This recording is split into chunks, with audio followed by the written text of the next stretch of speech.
Right now, somewhere in the world, a doctor is consulting a patient, and she has zero memory of their last appointment. She doesn't remember their symptoms, their medications, or a single thing they told her 6 months ago. And yet, she is considered one of the best doctors in her field. Because all of it, every detail, is stored somewhere else. Now here's the thing. That's not exception to how modern humans work. That is how modern humans work. Here's something kind of unsettling to think about. When was the last time you actually remembered a phone number? Like a full 10-digit number, just sitting there in your brain, ready to go. Probably not since, what, 2008, maybe 2005? Because you don't need to. It's in your phone. And honestly, most of us don't think twice about that. It's just convenient. But neuroscientists and cognitive psychologists have been watching this happen for about 30 years now, and they realize something massive. We are not just using tools to help us remember things. We are fundamentally changing the way the human brain stores memory. And once you understand what that actually means, not just the surface level, we're getting dumber version, but the actual neuroscience and the philosophy behind it, you're going to look at your phone completely differently. Because this isn't just a story about technology. It's a story about what it means to be a person. Okay, quick question. If you needed to know what year the Berlin Wall fell, what do? You Google it. Immediately. Reflex. Done. But here's the thing. Before you Google it, your brain didn't think, I don't know this. Your brain thought, I know where to find this. That is a completely different cognitive process. In 1985, way before Google existed, a Harvard psychologist named Daniel Wegner gave this a name. He called it transactive memory. The idea is that humans have always outsourced memory to other humans. You don't memorize tax law. You memorize that your accountant knows tax law. You don't memorize every medical fact. You remember that your doctor knows medical facts. You don't memorize directions to every city. You remember that your spouse is weirdly good at navigation. We've always done this. It's actually a feature of being social animals. Wegner's original research showed that couples over time develop specialized memory roles. One person remembers the social calendar, the other remembers how to fix things, and together they form a single, more powerful cognitive unit than either could alone. What's different now? Now, for the first time in human history, the internet has become a transactive memory partner. And unlike your accountant or your spouse, it never forgets, it never sleeps, and it scales to 8 billion people simultaneously. In 2011, a Columbia University psychologist named Betsy Sparrow ran a study that honestly should have been a much bigger deal. She showed people trivia facts on a computer screen. Half of them were told the facts would be saved to the computer. The other half were told the facts would be deleted. The people who thought the facts were deleted, they tried harder to remember them. The people who thought the facts were saved, they basically just didn't bother. The brains had already handed off the job to the computer before they had even been asked to. Sparrow published this in Science, one of the most prestigious journals in the world, and called it the Google effect. And what it means is this. Your brain is doing a calculation you're not even consciously aware of. Every time you encounter information, there's a background process running. Is this worth storing internally, or can I outsource it? And more often the answer is outsource it. But here's what Sparrow also found that nobody talks about. The people who outsourced their memory, they got better at remembering where things were stored. Their brains shifted resources away from storing facts towards remembering locations, toward navigation, toward meta-knowledge. Which leads us to the most misunderstood concept in this entire conversation. It's called cognitive offloading. And the basic idea is this. Your brain has a limited amount of working memory. Basically, it's RAM at any given time. When you write something down instead of trying to hold it in your head, you freed up that RAM for something else. And that's not weakness. That's efficiency. A 2024 meta-analysis published in a peer-reviewed journal found that cognitive offloading actually reduces the variation in how people perform on memory tests, meaning it levels the playing field. People with naturally weaker working memory benefit the most. Think about what that means. External memory tools might genuinely be an equalizer. Humans have been doing this for 5,000 years. The ancient Sumerians invented writing, not for stories or literature, but to keep track of grain inventories. Seriously, The oldest written records we have are basically ancient Excel spreadsheets. Imagine that. 5,000 years ago, some guy said, I don't need to remember how much grain is in the warehouse. I'll just write it down. And everyone else said, bro, you're getting all lazy. What happened to just memorizing stuff? Sound familiar? Every generation has had this exact same panic about that new memory technology of their era. Plato, writing in the Phaedrus, had Socrates warn that writing would weaken human memory, that people would stop exercising their minds and become dependent on external marks. Socrates was partly right, and we did it anyway, because the trade-off was worth it. Okay, before we go further, I need to give you a piece of neuroscience that completely changes how you think about all of this. Because most people assume memory works like a recording. You experience something, it gets saved, you play it later. That is not how memory works, not even close. Every time you recall a memory, you are reconstructing it, pulling fragments from different parts of your brain and assembling them in real time. And in that process, the memory can change. This is called memory reconsolidation.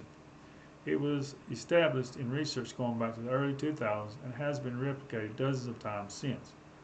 What it means is that your memories are not archives, they're living documents. They update based on your current mood, your current beliefs, your current relationships with the people in them. A memory of an argument with a friend looks different after you reconcile. A memory of a good relationship looks different after a bad breakup. The facts of what happened may not change, but the emotional texture, the meaning you assign to it, the way it fits into your life story, that shifts, that shifts constantly. And here's why this matters for everything we're talking about. External memory doesn't do that. A photo doesn't change based on your mood. A transcription doesn't soften over time. A Google search results doesn't reconstruct itself to be more consistent with your current worldview. So when you outsource your memory, you're not just offloading it. You're potentially freezing moments that your brain would otherwise have kept alive, adaptive, and meaningful.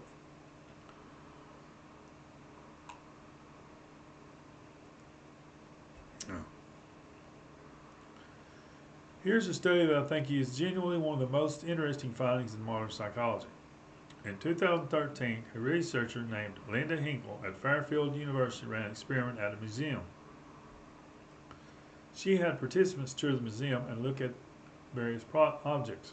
Some objects they just looked at, other objects they photographed. The result, people remember the photographed objects significantly worse than the ones that they had just looked at. The act of taking the photo, the outsourcing of the memory, made the brain say, cool, we're good, don't need to store this.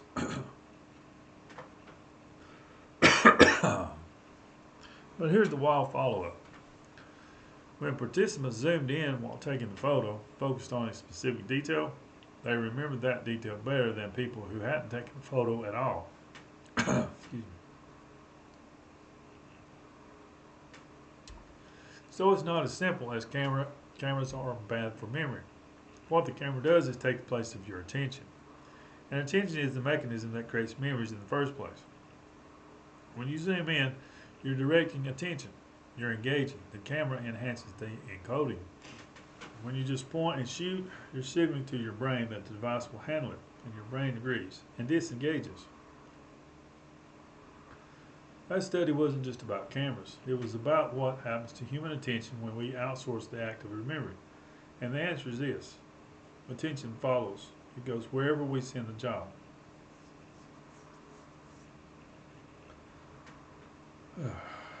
Here's something most people don't know exists. There's a condition called highly superior autobiographical memory, HSAM for short. People with HSAM can remember in extraordinary detail almost every day of their lives. Ask them what they were doing on a random Tuesday 12 years ago, and they'll tell you the weather, what they had for breakfast, what was on television, and what song was in their head. There are fewer than 100 confirmed cases worldwide. And you might think, that sounds amazing. That's what we're all reaching for, right? Total recall. But here's what researchers found when they studied these people. Many of them describe it as a burden because their memories are also perfectly preserved in their emotional intensity. A bad day from 1997 can hit them with the same force it did the first time. Embarrassments don't fade. Grievances don't soften.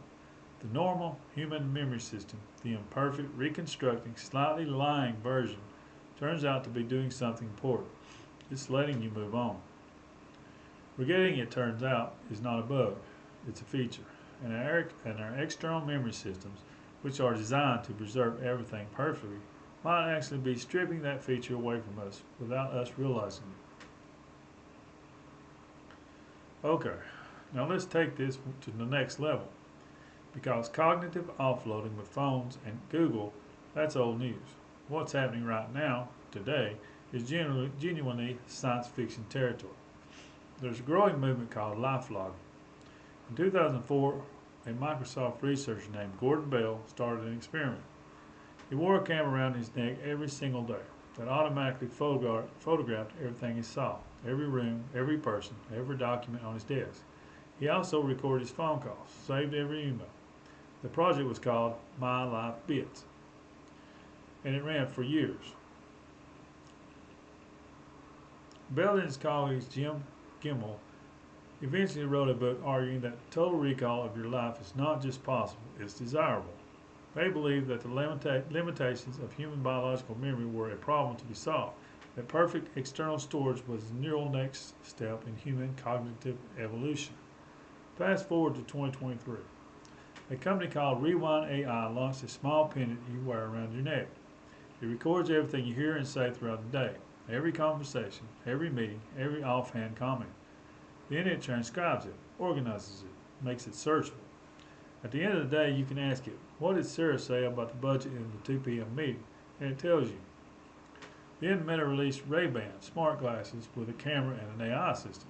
Then the human AI pen. Then a dozen other wearables. And the pitch for all of them is the same. Never forget anything again, which sounds incredible until you think about the people around you. Did your friend consent to being in your external memory system? Did the barista, the colleague who vented to you privately after a rough day, the person who said something vulnerable at dinner? This is the question that memory externalization, taken to its logical extreme, puts in front of us. And we have not figured out the answer yet. This is the part of the conversation that most tech explainers skip. So let's actually sit in it for a second. Right now, Google Photos has over 4 trillion photos stored on its servers. 4 trillion. Think about what that actually means.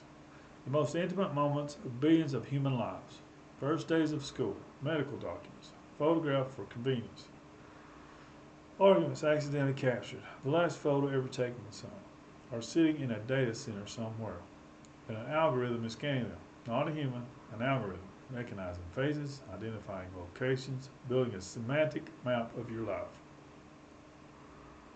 And here's where it gets legally interesting. In Europe, lawmakers have already grappled with the flip side of this. The European Union's General Data Protection Regulation, the GDPR, codifies something called the right to erasure, sometimes called the right to be forgotten. Under Article 17 of the GDPR, individuals can request that their personal data be deleted, and companies are legally obligated to comply, unless they have specific legal reasons not to.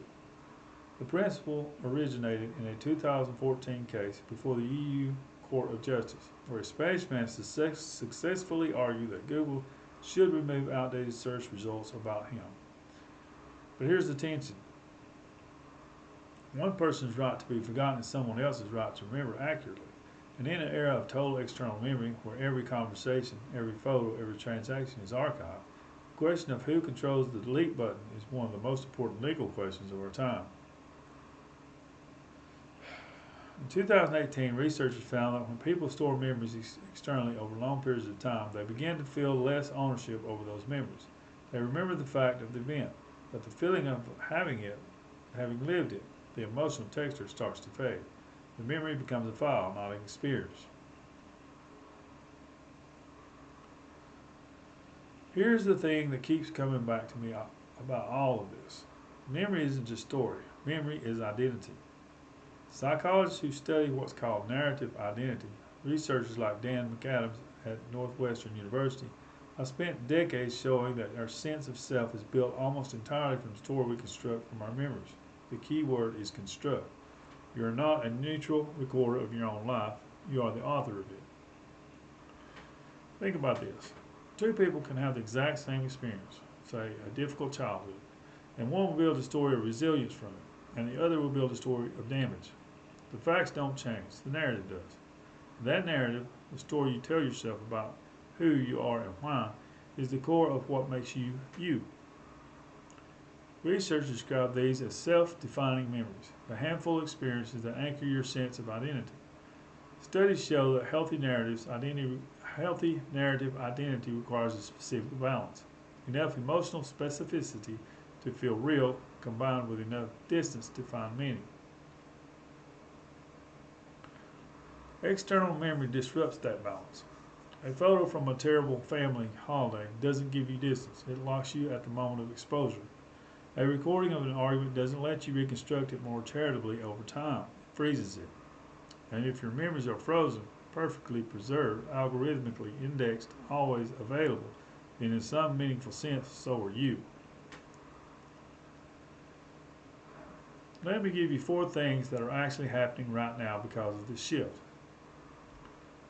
1. Alzheimer's researchers are exploring whether external memory systems could serve as a kind of cognitive prosthetic, giving people with severe memory loss access to a searchable record of their own life, their own conversations, their own relationships. That is genuinely extraordinary and could change millions of lives. 2. Courts around the world are already grappling with data from fitness trackers, phones, and AI assistants being used as legal evidence, not just about what you did, but about what you said and potentially what you intended. In 2016, an Amazon Echo Smart speaker became the center of a murder trial in Arkansas. Prosecutors issued a warrant to Amazon seeking audio data from the device. Amazon initially resisted, citing First Amendment concerns. It was the first time a voice assistance device was subpoenaed as a potential witness. It will not be the last. 3. The European Court of Justice, in cases flowing from the GDPR, is actively deciding where the line is between the public's right to accurate information and an individual's right to have their past erased. That's not a theoretical debate. Courts are making those rulings today. And 4. Companies are now offering services where, after you die, an AI trained on your texts, emails, voice recordings, and social media posts can simulate you for your surviving family members. After you die, an AI that sounds like you, that your family can talk to. This is not science fiction. This is a service you can sign up for today. And it raises a question that philosophers are generally not sure how to answer. Whose memory is it? Okay, here's where I want to give you the intellectual framework that ties all this together.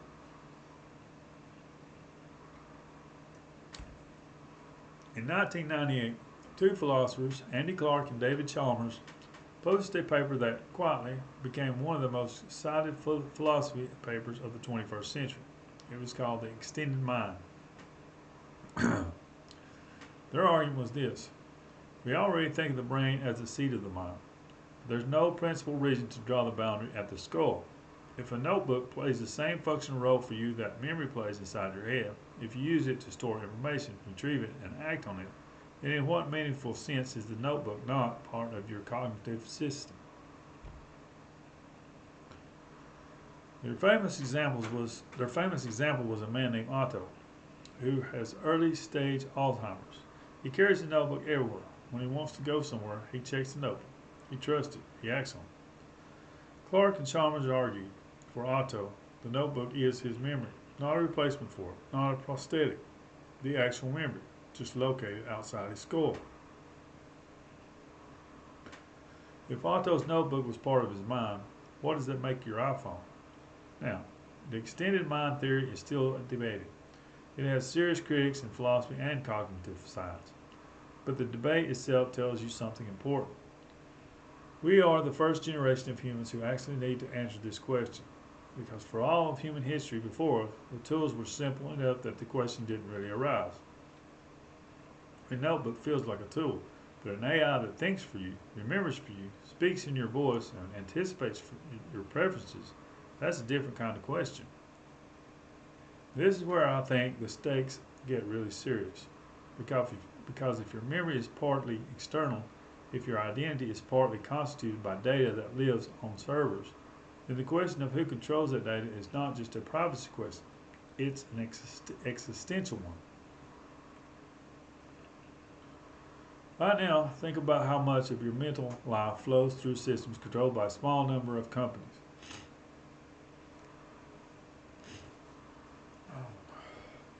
Your photos, probably Google or Apple. Your messages, Meta, Apple, Google.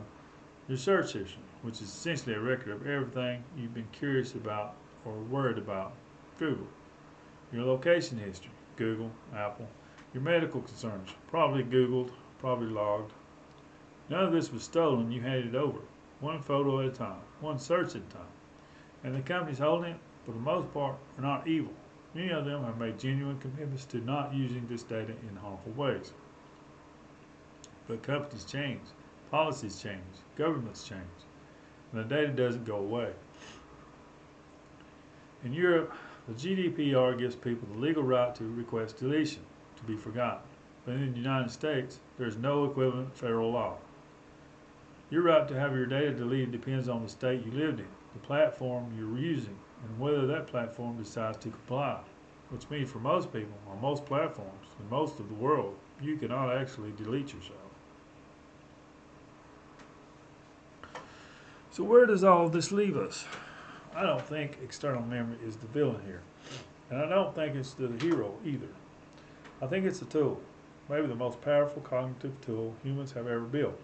And like every powerful tool, it reshapes the hand that holds it. The research on cognitive offloading genuinely suggests benefits. When we stop using our brains to store routine information, we become better at synthesis, connecting ideas from multiple sources. We become better at metacognition, thinking about how we think. We become better at knowing where to find things, rather than storing everything ourselves. Recent studies from 2022 and 2023 in educational psychology found that students who used digital tools to offload memory tasks actually freed up cognitive resources for deeper reasoning and problem solving, as long as they engaged actively with the material rather than just passively documenting it. That word, actively, is the key. The museum photo experiment found the same thing. Zooming in helps. Passive snapping hurts. It's not about whether you use external memory. It's about whether you're present while you do. The danger isn't that we're using external memory. The danger is that we're not aware that we are. And so we're not thinking carefully about what we're giving up, what we're gaining, and who has access to the vault. Because here's the thing. There is a version of external memory that looks genuinely empowering.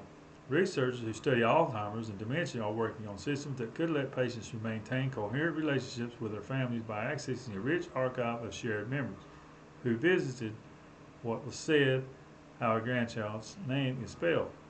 Scientists are exploring how external memory systems could help survivors of trauma, letting them document and contextualize events, reducing the burden of intrusive recall. In education, research consistently shows that taking handwritten notes rather than typing leads to better understanding and retention, not because handwriting is magic, but because the act of summarizing while you write forces active engaging. The tool isn't the problem, the relationship with the tool is. Andy Clark, one of the philosophers behind the extended mind theory, put it well. He argued that the brain, body, and environment have always formed a coupled system. We didn't start thinking with our tools when phones arrived. We started thinking with our tools the moment a human picked up a stick and used it to drag something closer. The question has never been, should we extend our minds? We've always done that. The question is, how do we extend them? And who controls the extension? I want to leave you with 4 questions, not answers, questions, because I genuinely don't think anyone has the answers yet. Question number 1. If your memories are partly stored in systems controlled by private companies, and those companies change, collapse, or are acquired, What happens to the parts of your identity that were stored there? Question number 2. The human memory system reconstructs memories in ways that let us adapt, forgive, and move forward. If we replace that system with perfect external archives, do we lose something essential to psychological health? Question 3. As AI systems trained on our data become capable of simulating us, our voices, our preferences, our memories, where does the person end and the data begin? Question 4, and maybe the most urgent one. In a world where technology companies hold the external memory of billions of people, do we have a right to forget? And if so, who enforces it? These are not abstract questions. Courts are ruling on them right now. Legislatures are debating them. Researchers are running them, studies. And you, by virtue of having a smartphone and a Google account, are already living inside the answers, whether you've thought about it or not. Here's what I keep coming back to. We spent this whole video talking about memory like it's a storage problem, and how much can we hold? Where should we put it? Who has access? But memory was never just storage. Memory is the raw material of self. It's how you know who you've been, and therefore who you are. It's how you forgive people, because the sharpness fades. It's how you romanticize the past, because the brain edits for meaning. It's how you become someone different than you were, because the story you tell yourself can change. Technology that promises to preserve all of this perfectly, permanently, searchably, is solving a problem we didn't know we had, and possibly creating problems we haven't named yet. I'm not saying don't use it. I'm saying use it with your eyes open. Know that every time you photograph instead of look, you're making a trade. Know that every time you let it out, remember something for you, your brain is quietly deciding it doesn't need to. Know that the data you've given away in exchange for convenience lives somewhere, and that someone, somewhere, is making discussions about what to do with it. The end of private memory isn't coming. It's already here. The only question is where you notice and what you're going to do about it. If this made you think about your relationship with your own memory, drop a comment below. I genuinely love to know where you land on this. And if you want to go deeper on how technology is reshaping the way humans think, feel, and remember, subscribe. There's a lot more to explore.